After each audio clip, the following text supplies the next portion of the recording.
मला अतिशय आनंद आहे की दिल्लीमध्ये होणाऱ्या अखिल भारतीय मराठी साहित्य संमेलनाच्या कार्यालयाचं उद्घाटन आज महाराष्ट्र सदन या ठिकाणी आपण केलेलं आहे।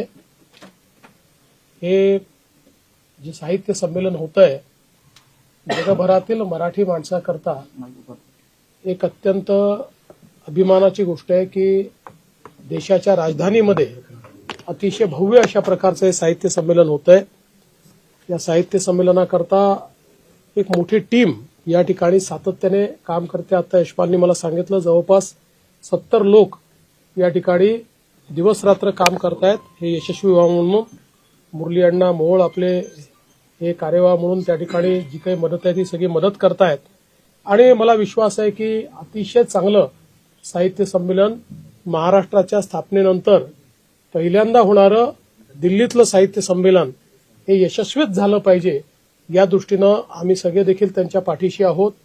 देशाचे माननीय पंतप्रधान श्री नरेंद्र मोदीजी यांनी देखील या साहित्य संमेलनामध्ये येण्याकरता होकार दिलेला आहे।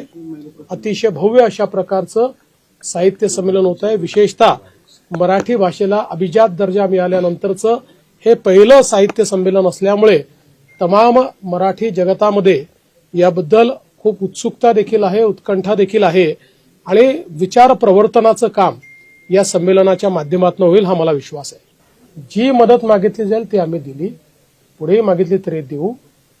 हा कार्यक्रम जो आहे हा कुण्या संस्थेचा नाही, कुण्या व्यक्तीचा नाही, हा तमाम मराठी जनांचा कार्यक्रम आहे। त्यामुळे कुठे काही कमतरता असेल तर ती पूर्ण करू।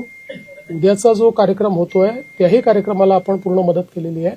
त्याचं आयोजकच सरकार असतं। उद्याचा जो कार्यक्रम आहे त्याचं आयोजकच सरकार असतं, त्यामुळे तो कार्यक्रम देखील सरकारच्या माध्यमातून आपला मराठी भाषा विभाग त्या ठिकाणी करतोय।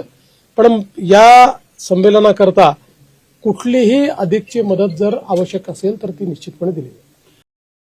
टाइम्स डिजिटलला लाईक करा, शेअर करा, सबस्क्राईब करा आणि बेल आयकॉन दाबायला विसरू नका। Times digital.